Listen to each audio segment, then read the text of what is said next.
Let's go ahead and face some facts here. When we were young, we didn't run to Christ. Just like that verse in the Bible that says, if a man says he has no sin, he's a liar. Well, guess what? If we say we ran to Christ, that's the first thing we did in our lives. We're lying. We didn't. The world was too big, too vast. See, in my life, it was almost like when I was confronted with that question, it was like, oh boy, choice time. I give up all the exploration I could do in the world to be highly disciplined, because you think you have to give up so much. To be a Christian, let's go ahead and face it. And so guess what we said? We said, no, not yet. It may have been subtle. It may have been not so subtle, but let's go ahead and face the truth. The great majority of us did not put Christ first. And so what we did was we went out and tested the waters on everything. Just like that person that you may have really adored, and they kicked you to the curb to go test out everything else, so do we do the same thing with Christ. And then after our lives broke down, after we tested the waters, after things failed, after we found out, and I says, well, what I'm looking for is not out there. After we tried everything else and stuff started breaking down and gravity began to work, all of a sudden we fall on our knees and we start repenting. But unlike us, with a person who would do us like that in our lives, Christ never once looked upon us with disgust, with anger, or anything. It's almost like, if you really think about that, it's like the Lord has pushed himself aside, making room only for us. And he said, come in. And he made us number one.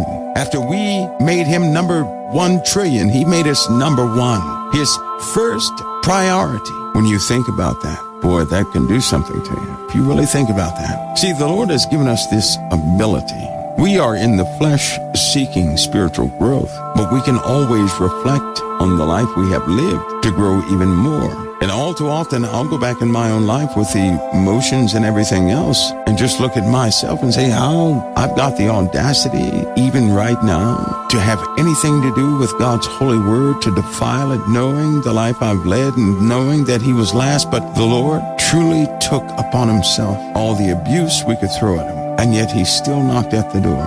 He stood at the door and he knocked, never going away. And at that time, we found ourselves at the end of our rope. We found him, didn't we? We always found him. Think about something. How can you get angry at someone for anything they do if you did worse to your own creator? Isn't that hypocrisy? There is nothing anybody could ever do to me that I didn't do much, much worse to my creator by putting him last when he always put me first. Because I think that way. I do not agree with leadership concepts and the way the world works and the damage it causes. See, I don't subscribe to their earthly views. You know what their earthly view is? Anybody who's ever gone to the Army War College, studied any type of tactical tuition, you understand that a price must be paid, and that's called an acceptable price. How can a price be acceptable when we can choose not to have a person killed, murdered, ignored, starved to death, slowly torn to pieces by this, that, and the other? But see, that's what people are agreeing to do now. They do it because of their own ego. Ego is driving what you're seeing in the world. And it just so happens to be one of the stages of man before the great change. I'll call it the great invite. Because every single society in history, after generations of growth, they had become mentally strong in specific ways. They also became bored with exploration. They became bored with their own technology. They became bored and not trusting of governments. When man becomes untrusting of its leadership, man begins to instantly seek something else. This is what the entire world is doing. I don't know if you're taking notice. The entire world right now is seeking alternatives, and their trust is certainly not in what it used to be in. Now, there's a generation that was loyal to the establishment or the home environment. But you guys remember when the home was attacked, when families were attacked? Do you remember back in the 80s? It really took off in the 80s when single families began to exist. See, that was a transition period between the time when everybody sat at the dinner table to a time where nobody sits at a dinner table. That was a transition when the family unit was strong and they had weekend outings that used to drive commerce in certain ways, but all that went away. Technology opened up the borders. People began to compare themselves. A hunger came, and then media came out. When media came out, the old stories became boring. Everybody liked excitement through sci-fi, through stories of wonderment, and creativity drove an ideology and a thirst to know what was beyond what everybody could see. until we get to this very day, where most people have a thirst for the beyond. But it's also happened in every single civilization on the face of the earth. The same steps, as you conversate with younger kids and you really pick their minds, what they're seeing is, one kid explained it like this at 10 years old. These older people, they're fighting each other over old things, and it's time for them to go away. Another kid says, well, they're angry. Most of them say they're angry at one another, but they're going to go away. They just keep saying they're going to go away. They're going to go away. These kids think of these folks who do such things as being in the way. Now, what progress looks like to them, I don't know, but they seem to be that they're also, I hate to say this, but a great many of them are devoid of the concept of Christ. They're disconnected from Christ. They're purely connected into logic, into all sorts of things, but they're disconnected from Christ, though they are full of love. Now, when you find a child that's full of love, they will blow your mind. But a lot of them are devoid of a passion behind that, but they do have a lot of love. It's somewhat twisted. Now, hear me on this. I'll say it one more time. As far as Christ is concerned, it's almost like they're devoid of it. But within them, they have a lot of compassion and a lot of love. It's going to cause a problem. That's a change in paradigms, for real. And it looks like the old world is falling apart, and people are desperately trying to prop it up, and it's falling apart. The new is coming in anyway. It's kind of like a flower. A flower is so beautiful in its prime, but as it continues to exist, it will age. The petals will fall. It will be stripped bare. It'll eventually turn back into the dust it came from to feed the newer generation of plants. It will have served its purpose. Time will have moved on. Before the fall of kingdoms, they described their children as disobedient,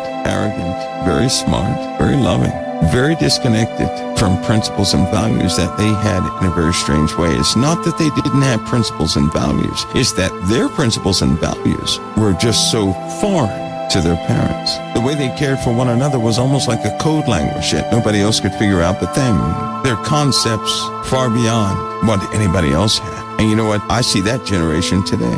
It's like they always come prior to the end of kingdoms, prior to the end of another cycle of man, except this time. I believe in history, this time is the kaput time. It is the time when we're not going through another process of growth, but we're about to be delivered. I strongly believe that. The earth, being the womb, is going to respond to man's mental displacements. They're not interested in what most are interested in. I don't know if you've taken notice of the biological processes of birth, a simple thing like birth, and apply that to the world, and you can actually see the outcome of things based upon that. It's a very consistent pattern followed, whether people realize that or not, but the outcome is always the same. Always the same. It never deviates. And this is through generation to generation. In the last 400 years, we have made such strides, but it's all coming to a close. And then you see the close of life itself. Before the flood, something happened. And before that time, this world was very odd for a reason. But humanity has gone through such stages. You can't help but to think about these stages in a very strange way, because at the end of all these stages, in Egypt, in Noah's time, the same thing happened. There was a spiritual element that came in while men were unaware. When men were in a stupor, in other words, when men couldn't figure it out, when they couldn't solve it, when they were so self-absorbed with the problems they had themselves, they had become desperate and inviting of something they didn't know about. And when they invited that thing through curiosity, through a desire to see more, they came. And when they came, they wreaked havoc, cultivating notable people. Now, to have people of renown in the earth, they have to do renowned things, well-known things. To do well-known things or great things, you have to be in a great resistive time. Look at the world you're living in. The entire world right now is stuck.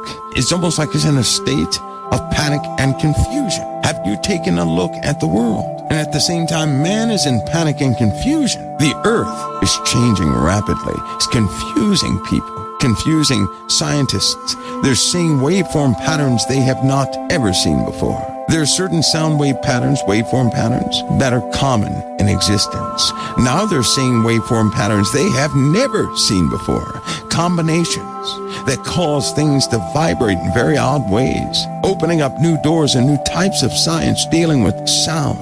And it's happening so fast, right before society falls. It's like everybody in society starts learning about ghosts and goblins and all this stuff. But to them, it becomes a real pursuit, just like today. Is it not a real pursuit today for a person to go out and seek spirits? Yes, it is a real pursuit. Whether you know about it or not, most people have ignored it. Oh, I don't want to see that. I want to know about it. So you don't know. Nobody said study it, but be aware of your surroundings. That's what a serpent does. A serpent is aware of its surroundings all the time. Be sober and see. You're made to see. You're not made to ignore. You're not made to purposely shut your eyes to something. You're made to see everything, and you're made to walk through it. Most people in this day and age have a strong thirst to see more than what's on earth. They can't help it. You guys know it's true. You may not admit it, but it's in just about everybody. And you'd be shocked at the sheer number of those who have had experiences, and now their children are what? 23, 25, 27, and they absolutely believe. But they have a desire to see something more than man, which means what? They're becoming disgusted with man. They find no joy in man. See, when you start looking for things outside of mankind, you don't enjoy the company of mankind. You become one who ignores your own species. You think of ways to devise to kill your own species rather than to pick them up. That's exactly what's happened this generation. And we have the weaponry to do it right before the birth. When man is made aware, when his awareness wakes up, he wants to get out of where he is or where she is. Everything becomes nothing. Nothing is suitable. They need more. They have a craving for something more, and they don't know what that more is. But something happens as they pursue, just as it's happening now. When people pursue the unknown, it opens up a new world of possibilities. That's what they teach you in school. Oh, it's a new thing, a new world of possibilities. Well, let me tell you what it really does. When you seek to acquaint yourself with the unknown, you're calling the unknown to yourself. You're giving authorization for the unknown to be made manifest. That's no different than calling on a demon. You put this same desire in billions of people, what do you think is going to happen? You're going to have more and more encounters, more and more demonstrations where more and more people believe. It's becoming part of their natural world. Isn't it funny how people are so in this day and age? Now, spiritualism popped about back when Houdini was doing magic, and they had seances and this, that, and the other. But now it's in the scientific arena. It's in the governmental quarters. People are actually applying themselves with the unknown. And what they have found is mind-boggling. What they're doing is a danger. That's why man does not need to look for portals. Man is the portal. It's not something external that's bringing things into this world. I know of a text that said at first, they would be misunderstood for being something they're not. As time went on, man would not know what they would be inviting, and their numbers would build. When the army is complete and the earth, they will rise. Oh, they will rise. Man is slowly becoming the ally of what they don't even understand. And with all the confusing information, the searches on alien life, the searches on spiritual things are the highest on the internet. What does that tell you? We're at the point again. We're at a point again we were at many, many years ago in the time of Noah. See, in the time of Noah, can you imagine living in this world when the fallen came? We don't know in what form they took all the time, but we do know that people back then were believers, weren't they? Because it was not only there, it was over here in America. You know what the stories were here in America? That the serpents from the skies would come, take a woman for their wife, have a child that would burst them open in most cases. That child would then go up with their daddies for a brief time,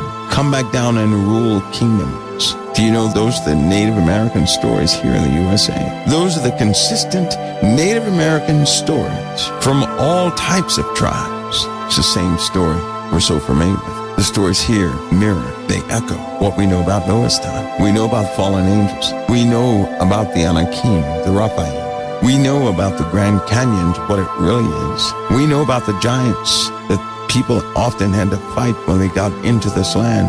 But not only giants. There was a catalog of species people had encountered right now in this day and age, just like it was in the past. The only difference is there's a phenomenon that's been here on Earth called abduction. This abduction thing has been going on for a long time, since the 20s, when the recorded stories started coming out. the 20s. Photographs as soon as the camera was invented.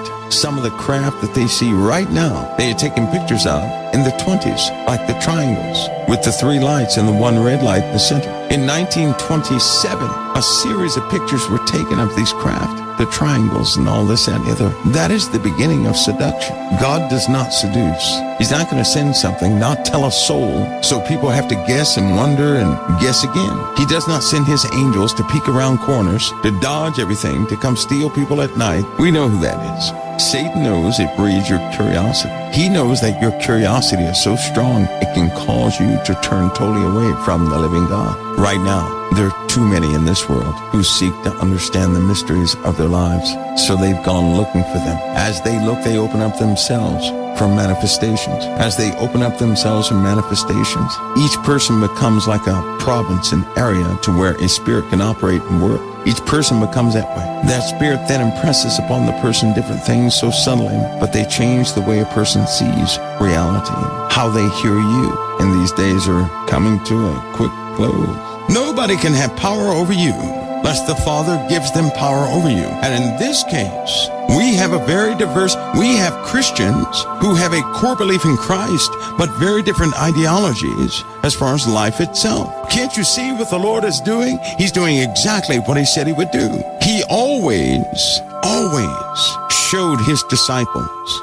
their own lifestyle. Even though they were so diverse from, you guys remember Paul. Paul was somebody nobody wanted. In fact, right before Paul was on that road to Damascus, it was a man who was communing with the Father, and they said, wait a minute, Lord, do you know who you're picking? Do you know who you're about to name as one of us? You can't name him as one of us. They said, do you know who you're putting up there? That's Paul. Paul the scoundrel. Paul the one who set up Stephen, set up false witness against Stephen. He was a zealot for the Pharisees, a zealot. And he would do anything to keep that organization going. And in fact, he was dispatched to set up false witness against quite a few. It's in the Bible. That's why Paul denounces himself so much. That's why Paul did not have arrogance. That's why Paul had no pride. He didn't exude pride or any of those things. Paul was always saying, look, if you knew who I was, Paul told us he knew who he was himself. I can relate to that because I know who I am myself. So, do I expect praise from anybody? I do not.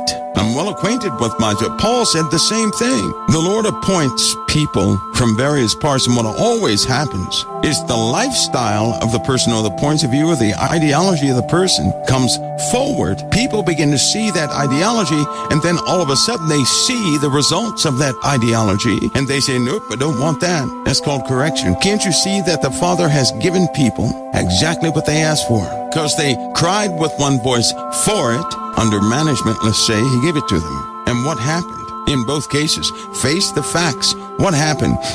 See, I'm not in the business of making excuses for leaders. What happened? It doesn't mean they're bad leaders. It means that the church is divided on how they live their lives, and their ideologies are severely divided.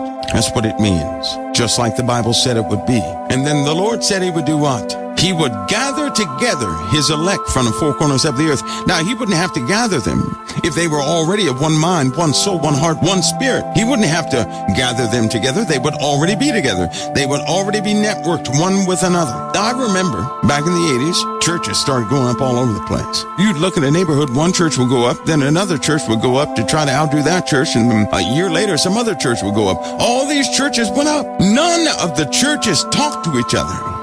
All of them in competition. Do you really think the Father was pleased with that? You get to this present day and people have an issue with submission. I do not. But what do you see out of many people these days? They think they have the most important thing that everybody needs to hear. They could care less about whoever else is preaching the Word of God. See, I don't believe that. I don't work like that because I know this. If God can use me to get the Word out, he can use anybody. If he took that mule and made that mule speak, that's the reason I'm up here. So because of that, it doesn't have to come from me. See, in my life, it's important that somebody receives the gospel. It does not have to come from me because I realize that. I'm not pressing for to compete with somebody else. But what do you see in this day and age? Competition, competition, competition, competition. On occasion, you see good people. I can see good people. I like the ones who will give credit where credit's due. I like the ones who will love a person for what they're doing for Christ, and they set everything aside. You may criticize them. I do not. I will not criticize them because they put the Lord first. I know we have different lifestyles, but I'm one of those who can set my lifestyle aside. I can throw my lifestyle away and honor the person the Lord is speaking through. See, to me, it's important that a person receive the gospel. It is not important that they receive it from me. It is not important that they hear from me. I don't want the attention. I don't want to stand out either. That's an earthly way, a flesh way. I believe in yielding to other folks. I believe in respect. I can hear the word coming out of a rock.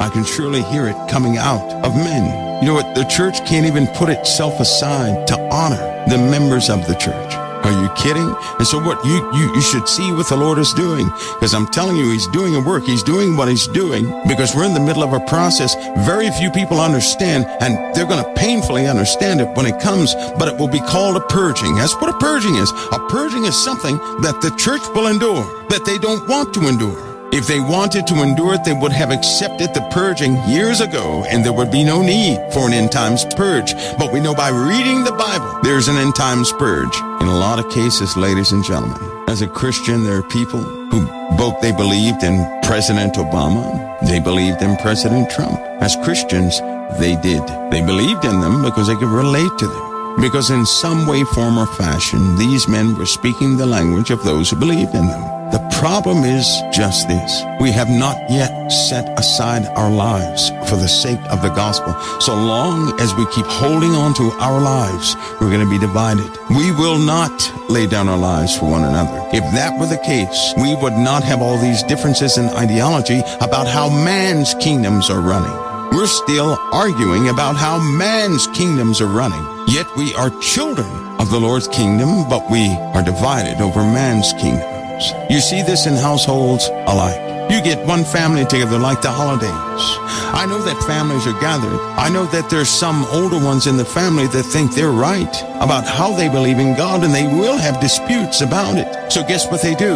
Instead of having disputes about the Lord and how they believe differently about small little things, they don't talk about the Lord at all. What kind of drama is that? They can't even freely express their love towards Christ one to another without somebody jumping in saying, I just don't believe it that way. It is the most ridiculous thing. The Lord is about to bring this purge to a height that only comes right before a gathering. And I do mean a collective gathering of all the saints. See, judgment starts in the house of God. Judgment does not start in the world. Judgment starts in the house of God. We will be secured before He pours anything out in the earth. We will be secure. We will be sober. We will be awake. But the time was always coming when everybody had to awaken, and the wise found out who they were, and the unwise found out who they were. This is a purging. But do you see how we can accept Scripture but reject His work in the earth? We reject His decrees. No one has heard me speak against President Trump or Barack Obama. Do you know why? Why would I speak against what the Father's doing? I advocate for the gospel, not for man's kingdoms. I know that the Lord uses man's kingdoms to grow us. I know He uses those kingdoms for a great many things. We can always pray for things that happen in those kingdoms, but even our prayers should be aligned with the truth, and that truth comes from the Spirit of truth, granted by God through Jesus Christ. That truth comes from the Holy Spirit, and the Holy Spirit, it says in the Bible, is reserved for those who obey the Lord. So we have an obedience issue, don't we? And it comes down to this: either people will obey you or they will obey the Lord. See, because something rotten has crept into the church. And if a person disobeys me, they're not disobeying the Lord. I don't know where that came from. If they disobey the word through me, they're not disobeying me. They're disobeying that word. They don't want to do that word. That's what the Bible teaches. That's why the Lord said, shake the dust off of your feet. They're not rejecting you. They're rejecting what I gave you. Thus, they are rejecting me. Shake the dust off your feet. A due penalty will come because of their rejection, not of you. Don't you carry around that residue of being rejected. That's what shaking the dust off your feet is for. You don't carry around the residue of who rejected you. The gospel does not belong to us. The gospel is the Lord's message. We carry that message. Sometimes it's accepted, sometimes it's rejected. We shake the dust off our feet because we're just simply giving a message, hoping for the soul to receive it. And if it doesn't, it's not up to us to decide for that soul. We don't condemn it either. We just simply move on, shaking the dust off of our feet and letting the Lord deal with it. We have to keep ourselves clean in this world. Not practice the ways of man's kingdoms, bringing it into the church, defiling it. Because I'll tell you something, Jesus walks among the 7 golden candlesticks. Now, everybody who says they're in the church on earth is certainly not in the church of Jesus Christ. Everybody who claims to have a church, it's not always a church that is in one of those 7 golden candlesticks. I'm sorry, only Christ can name his churches. We do well to be obedient, to truly begin to follow Christ, to get these ways of criticism and all these earthly corporate ways away from us. We're not some corporation. We're a body of power, a body of hope, a body of a message that people actually need to hear. A soul that is free in the Lord, that you don't have to put anything on heavy. People can tell. People can tell that you're hopeful about the message. Suppose I were going to come over here every single day, and the only thing I told you guys, watch out for these type people. Watch out for that type people. And watch out for this type people. Well, you would think the gospel was some sort of a defense system. Of course, we know that's not what the gospel is. When you believe in your Lord's gospel, people will see that and ask you, how are you doing what you're doing? But you're not one of those Christians who are just so down in the dumps and disgusted that they want to run. But they start asking you questions about Christ, and they tell you that they were part of a church once, but it was, but then they see a contrasting you. They see a gospel that is a living gospel. I've had that said to me quite a few times. And it's because I believe in it, because it is in fact a delight. See, the world to me without the gospel would be an impossible place for me to be into. There would be no enjoyment in the world because it's not going anywhere. My joy is not in what the world can produce or where the world is going, what they're doing right, what they're doing wrong. It's in the souls of men actually beginning to wake up and choosing the Lord on their own and making it. And understanding the cross. And that's one of the greatest joys of my life, is when somebody understands the cross because they get it. You know what in fact, when a person understands the cross, it feels like it's a secure deal. When a person understands the cross, I know they're going to get it. It doesn't matter. They can still be grumpy or do whatever, but I know the Lord has begun to work, because you cannot understand the cross unless the Lord has opened up your eyes to it. And if he did that, he's looking at that person. If he's doing that, then the person has actually called out for the Lord, because the Lord stands at the door and he knocks. He does not barge in. So if the Lord is looking at a person, giving that person understanding, then that person has cried out for the Lord on the inside, and I know they're okay with the Lord. Once you're a child of the kingdom, then by way of your sincerity, not being a person of hypocrisy, the word you speak to others will be very different. You'll actually have a hope for your enemy. Other people may call you an enemy, but you will not call them an enemy. You will look upon them with love, just as you looked upon your own brother, your own sister, your own mother, your own father. You will care for them just as you care for yourself, because you'll begin to see the truth. When you see the truth, that's when you love everybody else like you love yourself. The Lord gave us instruction, 2 of them. One was to carry the gospel. One was to prepare ourselves. So we have a personal responsibility to make sure that we are prepared to do everything we can do, to make sure that we're in right standing in soul, in mind, and in heart with the Lord's message, not man's message, but the Lord's message. As we do that, we also unify. Because guess what? You unify when you're not trying to establish your life. If all of us were trying to establish our own individual lives, we would not have unity. But more and more every day, many of you are changing. There's great evidence of that. As a result of that, your personal life is changing. See, at first, some people thought the change was everything going right. That's not the change. In fact, when the change comes, you never expect everything to go right. Your hope is redirected in an area of eternity, not a temporal area. Not some area that's going to be burned up with the earth. Your concerns change to eternal concerns. You begin to see life and the eternal things in life. You see plenty of vanities, lots of darkness, and you'll step over all of it. You will have laid your life down and cast it aside, and you won't pick it up again, because there'll be no need to. When you cast your life to the side, you're accepting of a brand new one. The Lord is not just a character in a book. His processes are real. It's a constant work every day of your life, every moment, even in this day. Everything carefully managed to open your eyes a bit more. Everybody in your life is there on purpose. Everybody, even the ones you can't get rid of. All of it's a message of love. The Lord would not manage so many things in your life if He weren't attempting to save your life. And haven't you noticed that everything that happens in your life, unlike everybody else's, it drives you to Christ? Even when you thought it made you distant from Him, it drove you to Him. Why? Because the Lord said it. He said, all who come to me, the Father hath given me. And if the Father gave you to Christ, then everything He does in your life is going to steer you towards Christ. He's not forcing you. He set you up with choices. But in the heart of hearts of your heart of hearts, you're choosing Christ. He never forced you. He's bringing out that choice, making it. No, Satan can't stand it when you choose Christ, because he loses power over how you see the world. One of Satan's greatest powers is his ability to make you see what he wants you to see. Just like a person who tells a story can implant a vision in your mind, so can Satan do the same thing through his stories. Yet the Lord, with a portion of the effort, has gotten you this far without ever forcing you, without ever manipulating you, but by simply calling. That's an amazing thing in it.